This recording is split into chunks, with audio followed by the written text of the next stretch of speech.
Welcome back once again friend हमारे प्यारे से प्लेटफॉर्म पे जिसका नाम है त्रिशांत एकेडमी। और दोस्तों मैं आज आपका मिश्रा सर लेके आया हूं क्लास 8th का साइंस का टॉपिक है दोस्तों, जिसका नाम है इलेक्ट्रिक इफेक्ट ऑफ करंट। दोस्तों क्लास 9th में भी ये टॉपिक आता है और अभी आपके 8th स्टैंडर्ड में भी है कि क्या इफेक्ट होता है इलेक्ट्रिक करंट का, है ना। वो भी इलेक्ट्रिक इफेक्ट क्या होता है, मीन्स दैट कि हमें यह जानना होगा कि इलेक्ट्रिक इफेक्ट्स में करंट से क्या क्या हो सकता है, वो जानना है। मीन्स दैट कि करंट की क्या एप्लीकेशंस हैं। अब आपने ये देखा होगा कि सॉल्यूशंस, कुछ ऐसे सॉल्यूशंस होते हैं जिसमें कि इलेक्ट्रिक करंट हमारी फ्लो करती है, कुछ ऐसे सॉल्यूशंस होते हैं जिसमें कि हमारी इलेक्ट्रिक करंट फ्लो नहीं करती। ये तो बात हुई लिक्विड स्टेट की। अगर हम सॉलिड स्टेट में जाएं तो हमारे पास दो चीज आती है, एक होता है जिसको हम बोलते हैं कंडक्टर और एक होता है जिसको हम बोलते हैं इंसुलेटर, है ना, इंसुलेटर।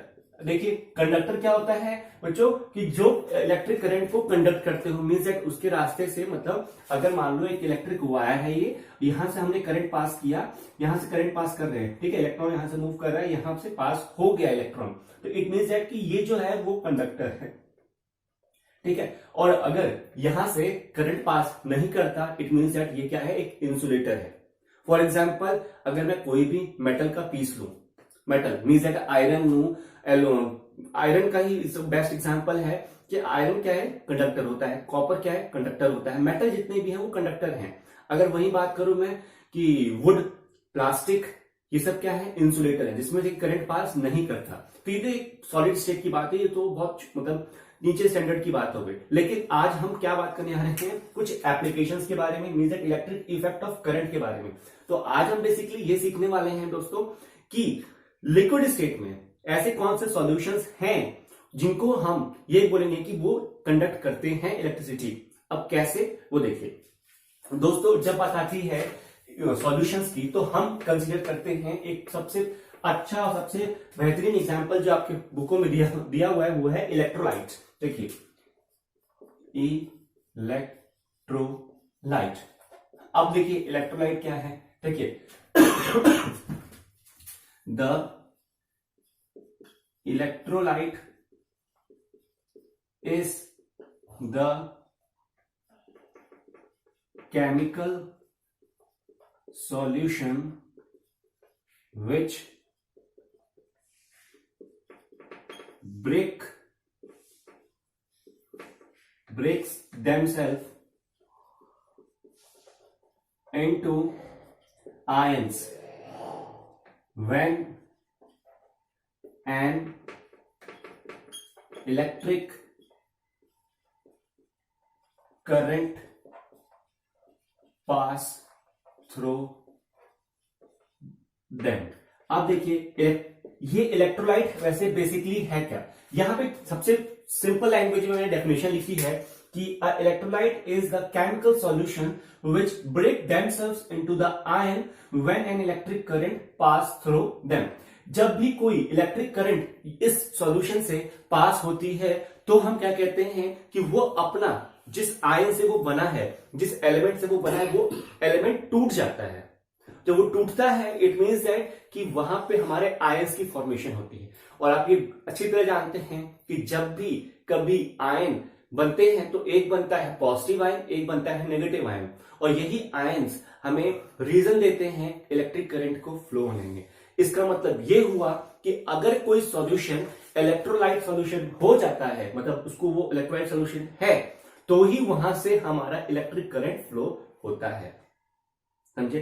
अब ऐसे कौन कौन से सॉल्यूशंस हैं, आपके एनसीईआरटी में एक एक्टिविटी है जिसमें कि आपको नंबर ऑफ सॉल्यूशंस दे रखे हैं, जैसे कि लेमन जूस दे रखा है, नींबू पानी, जैसे कि डिस्टिल्ड वाटर दिया जिसको हम कहते हैं प्योर वाटर, जैसे कि आपको सॉल्ट सॉल्यूशन दे रखा है, चॉक सॉल्यूशन दे रखा है, नंबर ऑफ अलग अलग सॉल्यूशंस दे रखे हैं। फिर उसको बोला है कि आप चेक कीजिए कि whether this solution conduct electricity और not, whether the solution produce the ions और नॉट। तो कैसे करेंगे फ्रेंड्स, तो इसके लिए हमें सिंपल सा एक एक्सपेरिमेंट करना होता है जिसमें कि हम ये बताएं कि कैसे ये कंडक्ट करते हैं, है ना। उसके लिए क्या करेंगे, देखिए पहले आप उसको एक नोट डाउन करना, नोट डाउन करिए या स्नैपशॉट ले लीजिए। अब देखिए, अब मैं आपको बेसिकली इलेक्ट्रोलाइट सॉल्यूशन, मतलब इलेक्ट्रोलाइट का सॉल्यूशन दिखा रहा हूं। देखिए यहां पे हेडिंग लिख देते हैं इलेक्ट्रोलाइट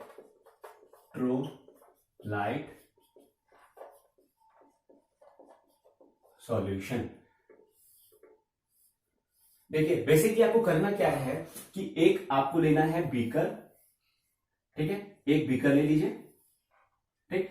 इस बीकर में आप कार्बन के 2 इलेक्ट्रोड डालिए, ठीक है, कार्बन एलिमेंट के इलेक्ट्रोड डालिए, उसके ऊपर एक मेटल की एक कैप लगा दीजिए, मेटल कैप, ठीक है, मेटल कैप लगा दिया आपने, ओके। अब उस मेटल कैप से एक वायर को अटैच कीजिए और इस मेटल कैप से एक वायर को अटैच कीजिए, ठीक है। अब यहां पे आप लगा दीजिए इसकी बैटरी, ठीक, यहां पे पॉजिटिव यहां पे नेगेटिव, ठीक है। अब यहां तो बात होगी कि आपने एक बीकर ले लिया और ये पॉजिटिव टर्मिनल हो गया और एक ही नेगेटिव टर्मिनल हो गया, ठीक है। यहां तक हमें बात सी समझ में आई।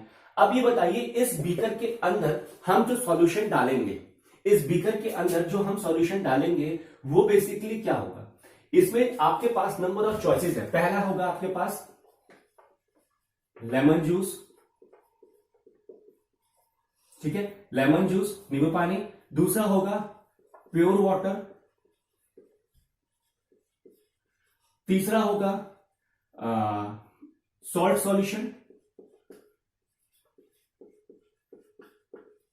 ठीक। तीसरा होगा चौथा होगा चॉक पाउडर।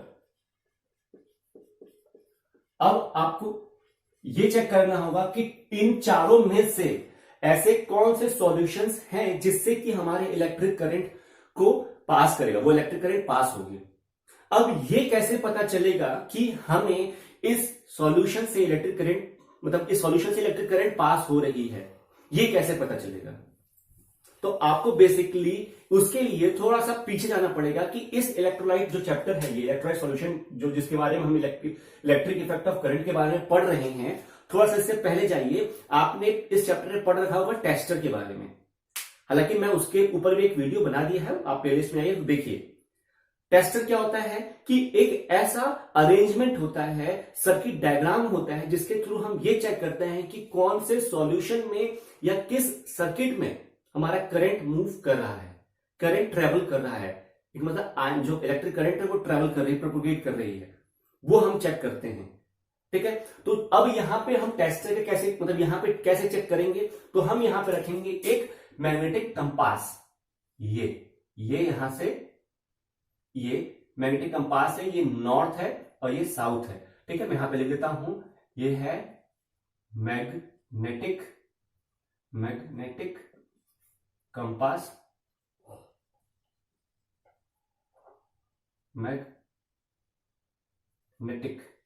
मैग्नेटिक कंपास है। ये क्या है बच्चों, ये है बैटरी या सेल बोल दीजिए, क्योंकि एक ही है ये, ठीक है। ये सेल है, हो गया, एक मिनट, ये चीज, ये सेल है। ये क्या है, ये है मेटल के कैप लगी है, ठीक। और ये क्या है, ये है हमारा इलेक्ट्रोड, ठीक है। अब ये बताइए कि ये पॉजिटिव टर्मिनल से ये इलेक्ट्रोड जुड़ा हुआ है, तो ये क्या होगा, ये होगा कैथोड, ठीक है। तो इसको हम बोलेंगे पॉजिटिव इलेक्ट्रोड, ठीक। और ये जो है इलेक्ट्रोड, और ये जो है नेगेटिव टर्मिनल से जुड़ा है, तो इसको बोलेंगे हम नेगेटिव इलेक्ट्रोड, ठीक है, एनोड। अब इसके अंदर हम अलग अलग सॉल्यूशन डालेंगे, ठीक है। अब हमारा जो साइंस कहता है, मतलब ये जो इलेक्ट्रिक इफेक्ट ऑफ करंट है, वो हमारा ये कहता है कि जब भी किसी सॉल्यूशन में, जब इस सॉल्यूशन इन चारों में से किसी एक को हम इसमें बीकर में डालेंगे, ठीक है, वहां चेक करेंगे कि क्या ये मैग्नेटिक कंपास की निडल डिफ्लेक्ट कर रही है, नहीं कर रही। If the magnetic needle of the magnetic compass deflected from its position, then we easily said that the electric effect of current is shown by this solution. And if that solution giving the electric effect, then that solution is known as an electrolyte. मैं हिंदी में बोलता हूं कि यदि इन चारों में से किसी भी सॉल्यूशन को जब हमने इसमें डाला, हमने बैटरी को ऑन किया, मतलब सेल को ऑन किया, यहां से करंट हमारी मूव की, और यदि उसी ड्यूरेशन में यदि हमारा मैग्नेटिक जो निडल है कंपास की, मैग्नेटिक नीडल कंपास के डिफ्लेक्ट करती है अपनी पोजीशन से हिलती है, तो उस टाइम हम ये कहेंगे कि हाँ वो सॉल्यूशन क्या है, करंट की इफेक्ट को शो कर रहा है, पहला। दूसरा, उस सॉल्यूशन को हम इलेक्ट्रोलाइट कहेंगे। तो आप ये जज कर सकते हो कि ना ही लेमन जूस, ना ही प्योर वाटर और ना ही चॉक पाउडर, सॉरी, ना ही लेमन जूस ना ही प्योर वाटर, ये दोनों हमारे इलेक्ट्रोलाइट सॉल्यूशंस नहीं है। सो हमारा क्या होगा, सॉल्ट सॉल्यूशन होगा और चॉक पाउडर होगा। ये दोनों हमारे क्या कहलाएंगे, इलेक्ट्रोलाइट कहेंगे। क्यों, देखिए सॉल्ट सॉल्यूशन में क्या होता है, NaCl। अगर मैं इसको फॉर्मूला लिखूं NaCl, जब NaCl लिखते हैं तो ये जब इसमें इलेक्ट्रिक करंट जब पास होता है तो ये आयंस में टूटते हैं, तो ये बन जाता है Na+ और ये बन जाता है Cl-। Na+ और Cl-, जब ये आयंस में ब्रेक होगा तो यहां पे हमारा क्या होता है, सॉल्यूशन है, सॉल्ट सॉल्यूशन है, तो यहां पे ये मैग्नेटिक नीडल डिफ्लेक्ट करती है। ठीक है, समझ में आया। तो ये होता है, अगर मैं यहां पे सॉल्ट सॉल्यूशन ये हो गया, अगर मैं कोई भी वाटर भी डाल दूं, नॉर्मल वाटर है, नॉर्मल पानी डाल दूं, यहां पे चेक करूं तो नॉर्मल पानी में, नॉर्मल आपके वाटर में बहुत सारे सॉल्ट्स प्रेजेंट होते हैं, बहुत सारे सॉल्ट्स प्रेजेंट होते हैं। तो उस टाइम इस इलेक्ट्रोड के आसपास एक बबल निकलेगी, इस इलेक्ट्रोड के पास एक बबल निकलेगी और इस इलेक्ट्रोड के पास एक बबल निकलेगी। जो हमारा पॉजिटिव इलेक्ट्रोड होगा उसके पास से जो बबल निकलेगी वो ये दिखाएगा कि वहां से H मतलब हाइड्रोजन आयंस रिलीज हो रहे हैं, अकॉर्डिंग हाइड्रोजन की गैस रिलीज हो रही है। ठीक, और जो नेगेटिव इलेक्ट्रोड के पास, एनोड के पास रिलीज होगी गैस, जो बबल होगी वो दिखाएगी कि वहां से ऑक्सीजन की गैस की बबल निकल रही है। इट मीन्स दैट कि जो हमारा इम्प्योर वाटर होता है उसमें नंबर ऑफ सॉल्ट प्रेजेंट रहते हैं। इसका मतलब है कि वो आयंस में टूटता है और इसका मतलब है कि वो कंडक्ट करता है। ठीक है, तो दोस्तों ये होता है हमारा इलेक्ट्रिक इफेक्ट ऑफ करंट। और हमने जाना कि कैसे इलेक्ट्रोलाइट में हम ये चेक करते हैं, और आपको ये पता होगा कि इलेक्ट्रोलाइट बेसिकली 2 टाइप के होते हैं। ठीक है, तो वो हम नेक्स्ट वीडियो में पढ़ेंगे। आपने यहां तक पढ़ रखा है अभी मेरे साथ कि इलेक्ट्रोलाइट सॉल्यूशंस क्या होते हैं, उसकी क्या एप्लीकेशंस है, कैसे चेक करते हैं। और जिन बच्चों ने वो टेस्टर वाला वीडियो नहीं देखा है तो प्लीज जल्दी से आइए टेस्टर का वीडियो देखिए। सबसे पहले तो बात वो कि टेस्टर कैसे बनाते हैं, टेस्टर कैसे यूज करते हैं। ठीक है, चलिए मिलते हैं नेक्स्ट वीडियो धमाकेदार सेशन में। अगर मेरा ये वीडियो पसंद आया तो प्लीज एक लाइक जरूर कीजिएगा। जितने भी जूनियर आपके भाई बहन हैं, क्लासमेट्स हैं, सबके पास ये सर्कुलेट कीजिए, सबको बताइए। हालांकि आपका जो एग्जाम है टर्म 2 वो आने वाला है, एनुअल एग्जाम्स होने वाले हैं कई स्कूलों में, तो ये जो इंपॉर्टेंट टॉपिक्स हैं आपको जरूर आने चाहिए। ठीक है दोस्तों, मिलते हैं नेक्स्ट वीडियो धमाकेदार सेशन। तब तक के लिए टेक केयर, बाय बाय।